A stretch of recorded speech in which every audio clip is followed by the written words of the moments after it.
Welcome to the First District Court of Appeal. We have one case on our oral argument docket this morning, case number 25-1237, Dixon versus Brown. Mr. Bowen?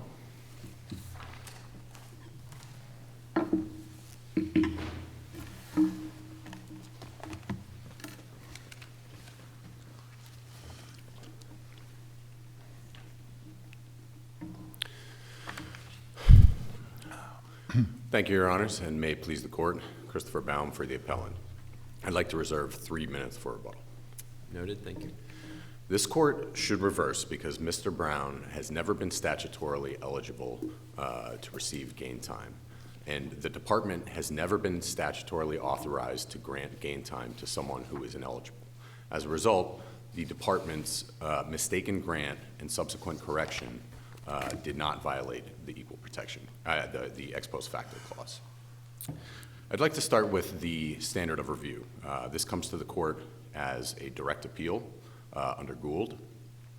So in Gould, the inmate asked the trial court to order the department to consider him for incentive gain time. Here, Mr. Brown asked the trial court to order the department to calculate and apply gain time. In neither case was the trial court reviewing any quasi-judicial proceeding for minimum standards of due process. There was no quasi-judicial proceeding. The petitioner asked for the classic mandamus relief. In his petition, he asked for the trial court to order the department to perform a ministerial act to which he thought he had a clear legal right. And as a result, this comes to the court on a direct appeal on a question of statutory interpretation, and under Gould, the court's review is de novo. Turning to the merits, there's no question, and Mr. Brown doesn't contest that the 1994 statute applies to him and does not provide him with gain time. The 1994 statute says that it applies to him. It says that for sentences imposed for offenses committed on or after January 1st, 1994, his offense was committed in August 1994, the department may grant incentive gain time in accordance with this paragraph.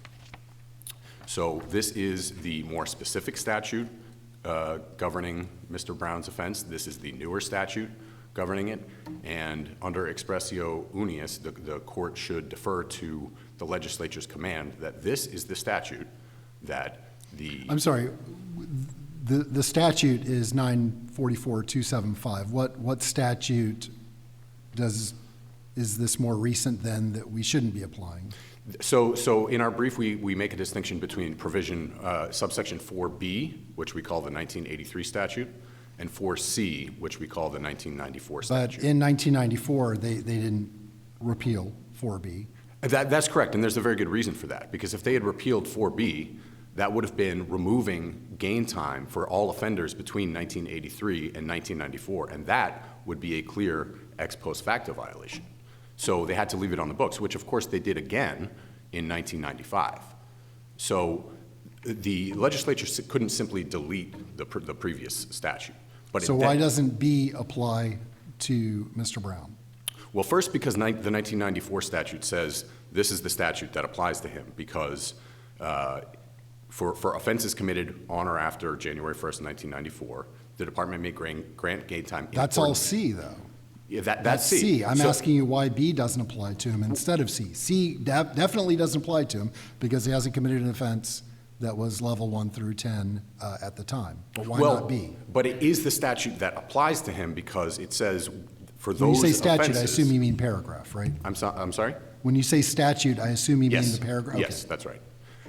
So that's the paragraph that says this is how the department may grant gain time to offenders who offended after January 1st, 1994. But doesn't it cabin that by saying if you're within this category, these categories of crimes, and then it goes levels 1 through 10?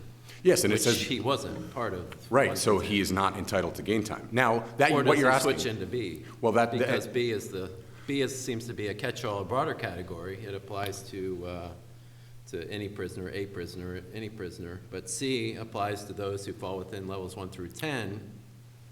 or not. Right, and so he contends that the 1983 statute does apply to him. But that interpretation makes no sense. First, for the reasons that I stated about the 1994 statute saying, this is the one we want to apply for those offenders. But setting that aside, it would render paragraph 4C2 completely superfluous because in his view, he thinks that, well, in 1994, all the legislature wanted to do was provide an extra 5 days, so a total of 25 days for these lower level offenders. And then for the rest of them, 8 through 10, we're just going to keep it at 20. But why would it have to put in subsection 2 if you could already just go back to 4B and get those 20 days if you were one of those higher level offenders anyway? So it renders it superfluous. Well, doesn't it really render it ambiguous as opposed to superfluous? No, not at all. I think that if you use the tools of statutory interpretation, you can conclude that this is the paragraph that the legislature meant to apply to these offenders. And also, reading the 1983 statute to apply to him would mean that offenders level 1 through 10 would be able to would be entitled to a grant of gain time under both paragraphs, because nothing in either paragraph says that if you get gain time under one statute, under one paragraph, then you don't get it under the other. So an offender could say, I'm a level 7 offender. I get 25 days of gain time under 4C. However, I am also any prisoner, so I get 20 additional days under 4B, and that's surely not what the legislature intended. Well, that seems like an ambiguity that would come up in another case, though. I mean, here we have a particular case that seems comparatively clean because it isn't a level 1 through 10. I get that there may be ambiguities or doublespeak as to levels 8 to 10 and maybe levels 1 through 10, but we don't have to deal with that right now. Well, what we have to deal with is his case. Yes, but I think that you have to read the statutes properly to understand what the legislature was doing in 1994. And that's made clear by what happened in 1995, almost contemporaneously. The legislature said, yes, our view, appellant's view of the statute is what we meant, because it said 4B applies 1983 to 1994, 4C applies 1994. Can the 1995 legislature speak for the 1993 legislature? Can it say this is what the 1993 legislature meant, so you need to apply the law as we say now in 1995? No, that's not what we're contending. We're contending that it's evidence that the legislature contemporaneously understood what it was doing when it was setting it out. It had enacted a new gain time regime, so that was the third gain time regime. And then it looked at this and said, well, this looks kind of confusing because there's not end dates and start dates for everything, so we'll just make it clear that this one is for these set of offenders, this one is for these set of offenders, and this one is for these set of offenders. And if instead it had been doing something other than a clarification of when the 4B applied, if it had instead said, by adding that end date, been cutting off the 1994 offender, like Mr. Brown, his entitlement to gain time under 1983 statute, that would violate the ex post facto clause, because it would be taking away something that he had been entitled to at his when he offended. But Mr. Brown has never contended that that's what the legislature did, and that it did there. So that's clearly not what the legislature was doing. What it was doing is it was saying in 1995, yeah, this is how they meant it 2 years ago. They put a start date on it, and they said, for sentences imposed for offenses committed on or after January 1st, 1994. That includes Mr. Brown. And it said the department may grant gain time in accordance with this paragraph, not 4B. And so under expressio unius, the court should defer to the legislature's choice to say, this is the paragraph you look to for these offenders. You don't look to that one. And with the 1995 clarification of which dates apply, I think it makes it perfectly clear that this is how each gain time regime was supposed to work. You make an interesting observation that Mr. Brown never claimed that the 95 statute was an ex post facto violation. Was it? I mean, it did say, presuming the gain time has ex post facto effect, which I believe is undisputed, then you would think that a statute changing gain time eligibility would only be prospective. And yet the statute explicitly said, no. For the people in the past who committed offenses, this is what the gain time eligibility is going to look like. Isn't that in and of itself an ex post facto violation, regardless of whether Mr. Brown argued it? It would have been if that's what the legislature was doing. But I think, of course, you come to these statutes with the presumption of constitutionality, and you're not going to presume that the legislature intended to just cut all that off for those offenders. And instead, you're going to look at it and say, well, the legislature said that 4C is what applies 1994 going forward. And then in 1995, it said, yeah, that's how this works. You have the 1983 to 1994, you have the 1994 to 1995, and then you have the 1995 onward. So you shouldn't presume that instead what the legislature was doing was committing an ex post facto violation. So taking all of that together, you have 4C, the 1994 provision, that doesn't grant him any gain time. For the reasons that we've discussed, the 1983 statute doesn't apply to him and doesn't grant him any gain time. So the only remaining question is whether the department's mistaken grant of gain time and then subsequent correction of that misinterpretation constituted an ex post facto violation. How mistaken was the department? As I read the 1994 rule, if this resentencing would have taken place in late 1994, say, my guess is they would have applied the rule and would have granted the gain time. They might have, but that would have been a violation of the statute.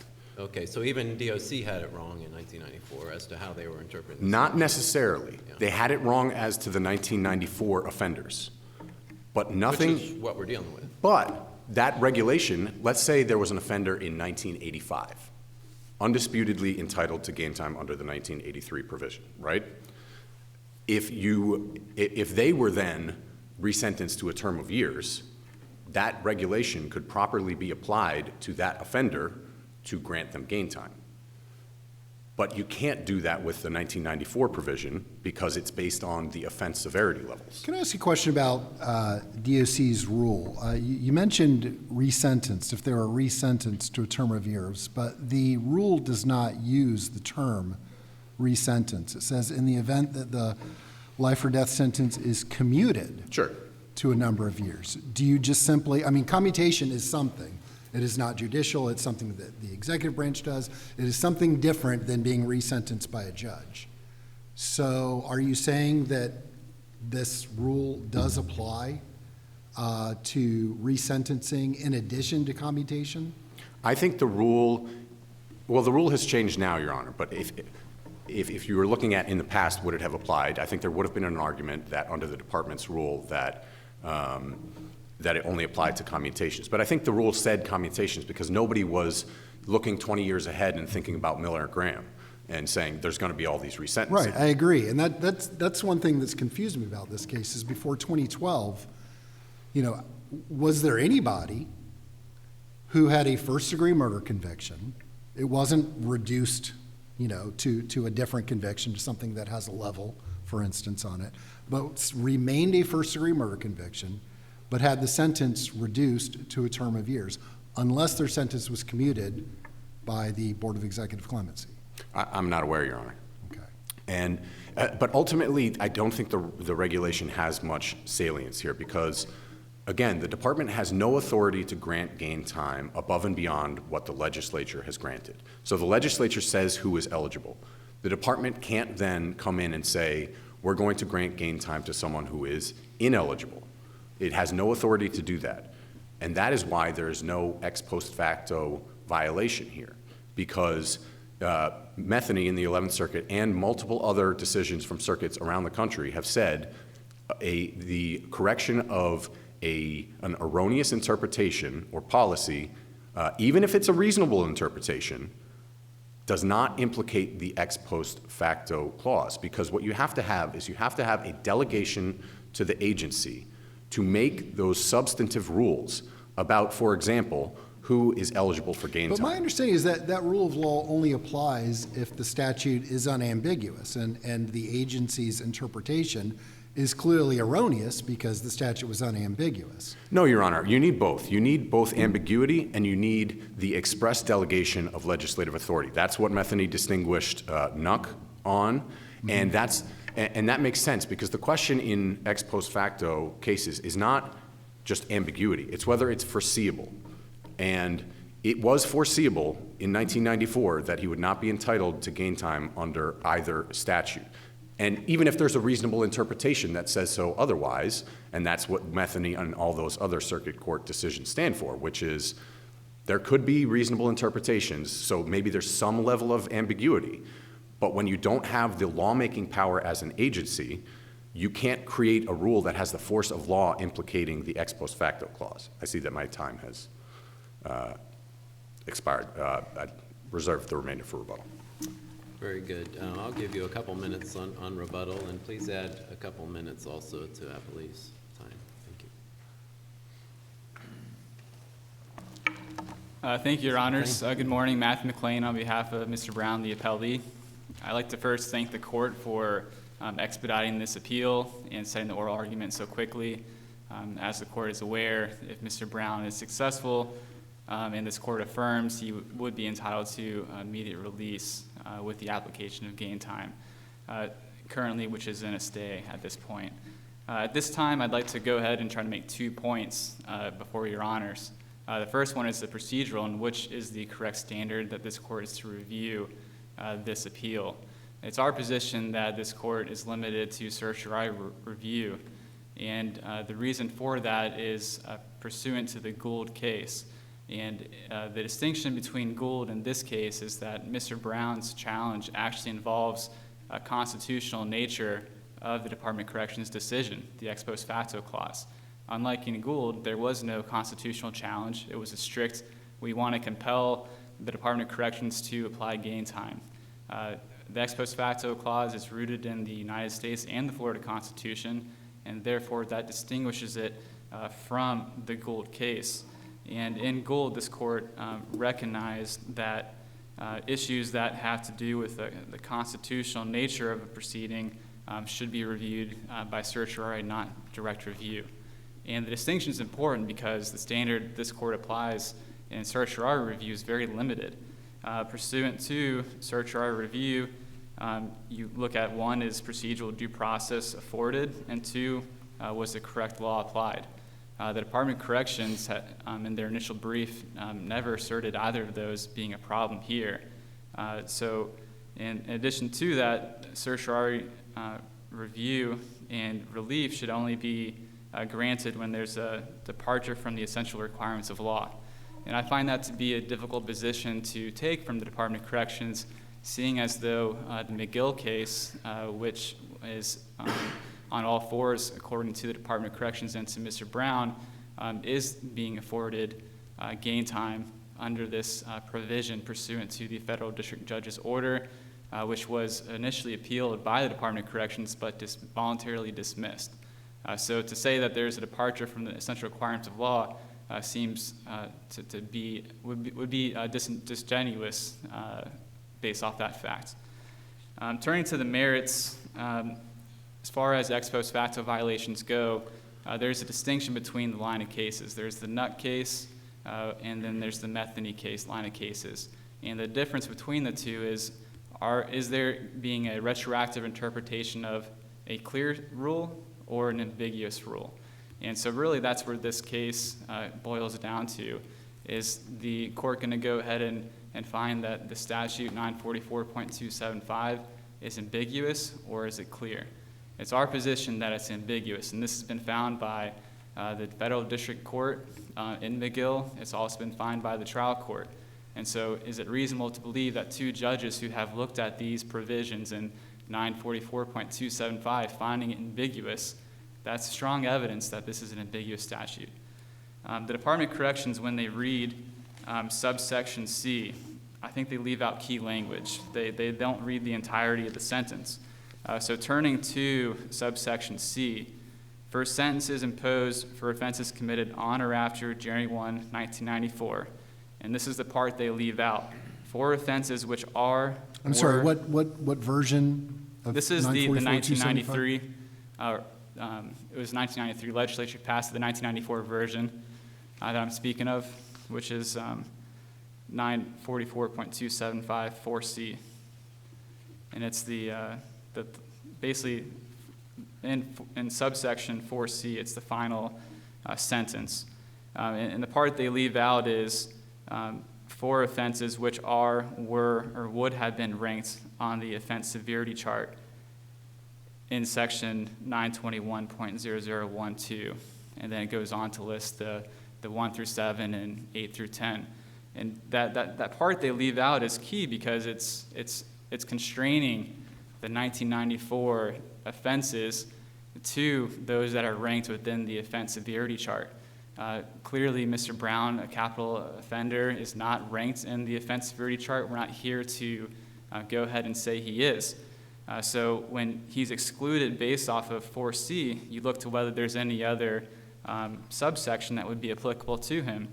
And that is 4B. For each month in which a prisoner works diligently, participates in training, uses time constructively, or otherwise engages in positive activities, the department may grant up to 20 days of incentive gain time, which shall be So credited. do we and applied know monthly. for a fact that subsection B applies to people with life sentences, in particular those convicted of capital felonies?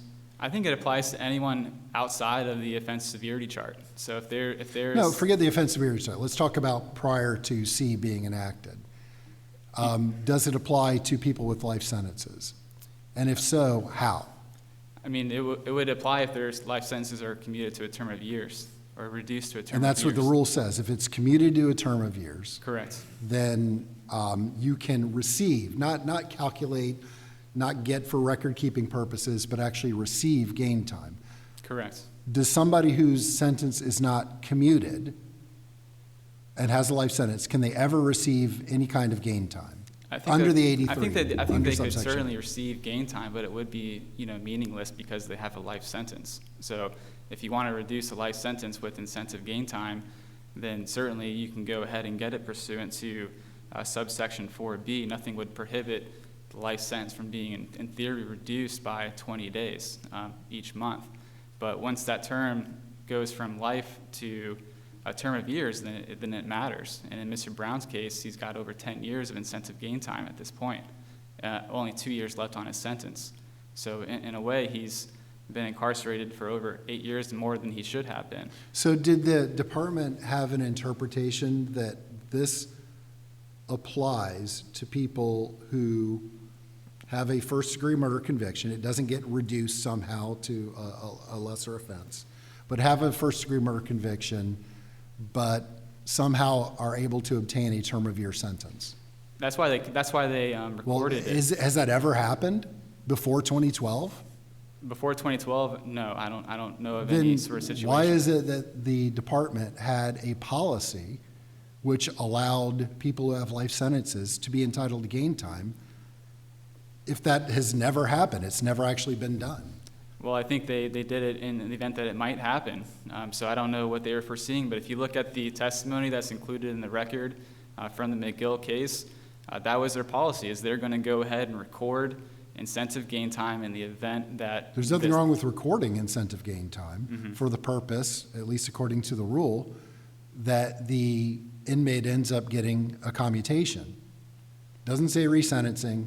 It doesn't contemplate that the Supreme Court's going to strike down part of our capital sentencing structure. Sure. It says commutation. It does say commutation, but I think aside from it saying commutation, the point here is it authorized by statute. The incentive gain time in 944.275 subsection B says it is, and capital offenders or life sentences are not excluded. There's nothing that excludes him from getting incentive gain time, and the administrative rule, if it is limited to commutation in that setting, then it was wrong, and they do have authority to grant incentive gain time under 4B.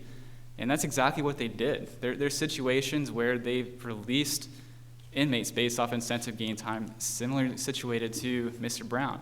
The most And they're notable- saying that they did that in error. That happened a couple of times and that it happened in error. So it wasn't like a policy that they've been using since 1994, 1983 or whatever. It is something that happened in the wake of Miller when nobody knew exactly how we were going to sentence people. And so they ended up releasing a couple of people, and later they said they did that in error. So Powell, for example, was released on incentive gain time, and then they realized, according to them, that they made an error. Mr. Powell, they never rearrested. So how did he get out without incentive gain time being applied? So they release Powell, and they say, we don't have authority to give him gain time, yet we're not going to require him to fill out his entire sentence. So, Mr. Powell is a great example of incentive gain time being applied to an inmate.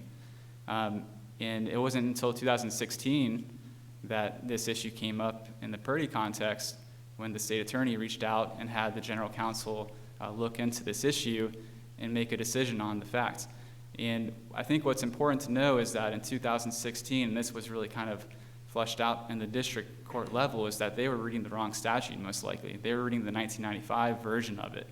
It didn't come up until the federal district court proceedings, where subsection 4B was even discussed. To me, I think the Department of Corrections clearly believes that there's an interpretation where Mr. Brown and like inmates are disqualified, but there's also the reasonable interpretation, and what makes it ambiguous, that he is. And so the Department of Corrections tracking, granting gain time to individuals under this subsection also goes to show that this was an ambiguous statute. And when you look at, what would be the purpose, and this is also laid out by the federal district court, of excluding 9 inmates from gain time. So inmates that fall outside of 1994 to October of 1995 are the only inmates of capital offenders, if their sentences are reduced to a term of years, who are disqualified from incentive gain time. That doesn't make any sense. When we look at also, what the purpose of incentive gain time is, to go ahead and encourage good behavior within the prison system. And that's exactly what Mr. Brown was doing to get gain time. They were giving him monthly notices after his resentencing in 2014, I believe it was. He asked, how much gain time do I have? They gave him an information sheet showing that his release date is 2039, but his tentative release date is 2031, an 8 years difference, applying the gain time rule. So we believe that there's ample amount of reasoning to find 944.275 to be ambiguous, and under NUC, an ambiguous statute that is interpreted subsequently, retroactively, to the detriment of the petitioner, is an ex post facto violation that needs to be cured by this court. Mr. Brown remains incarcerated at Tego Palm Correctional Institution. We're asking this court to immediately lift the stay in place. We're asking this court to affirm the trial court's decision. If there are any other questions? I'll ask you one about you're relying on NUC. Can you tell us how you would distinguish NUC and Metheny? Why should NUC control rather than Metheny? So I think the distinction that can be made is there an ambiguous rule? And so when you look at Metheny, Metheny was a situation where they were changing their interpretation of a clear rule, and they use the word clear, whereas NUC, there was a change of interpretation of an ambiguous rule. So the difference between the two is NUC controls when the statute or the rule is ambiguous, and then Metheny would control. I'm sorry, go ahead. Yeah, the Metheny would control when it is a clear rule. What is the change in interpretation? The change in interpretation is whether he's entitled to incentive gain time or for consideration of it. So Consideration? Consideration Or of, actually award? I mean, my understanding is that the department has always said, well, we're going to go ahead and count it up.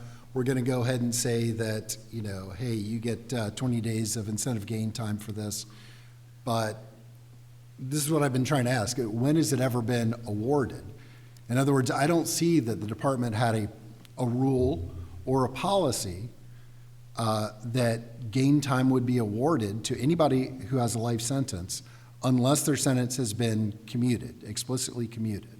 So I don't understand why there's what interpretation, unless you're just talking about just what they said to your client or to, any one of the other 9 inmates constitutes, a rule of the department. Well, I think it's been the Department of Corrections' rule is that he's disqualified at this point based off their new interpretation from gain time.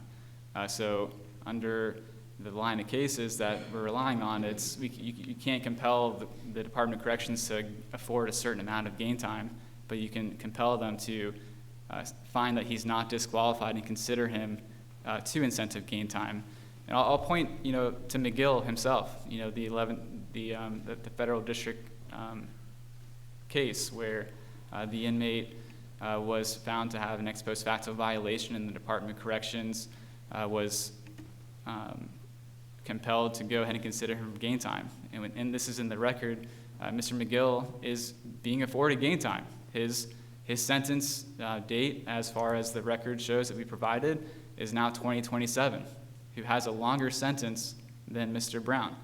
So currently, Mr. McGill is getting incentive gain time under the statute. And it certainly would seem to be odd where you have an identically situated. Well, that's because the department was ordered to do that by the federal court, right? That's not because they are interpreting the statute that way or because they think it's an appropriate application of their rule.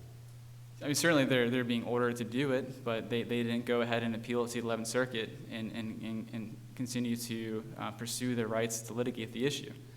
So it shouldn't be a matter of forum shopping to go ahead and get different decisions on the same issue. There's literally 4 inmates now in the Department of Corrections that this is applying to, and at least one of them is getting it. So it doesn't seem quite fair to allow one, based off of a different forum, to get relief, whereas the other doesn't. So again, we're asking the court to affirm, lift the stay immediately to allow for his release. Thank you, Mr. McLean.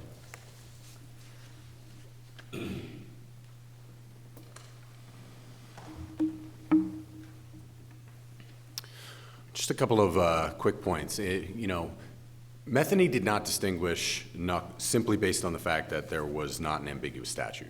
It, like other federal circuit courts of appeal, have also distinguished NUC on the basis that it involved an express delegation of legislative authority to agencies. So you only have an ex post facto violation when there's a legislative act. And that, when you have an agency, you don't have a legislative act unless the legislature says, you, the agency, have the power to make a substantive rule governing this issue. And so, for example, if the legislature had said the department can make rules about who is eligible for gain time, and it made a rule in 1994 saying that Mr. Brown was eligible, and then it went back and said, no, he's not eligible, that would be an ex post facto violation. But when all you have is an interpretation of a statute, even if there is some ambiguity, because there's, for example, a reasonable interpretation to the contrary, as in Metheny, that cannot be an ex post facto violation because there's no change in law. The statute has never changed.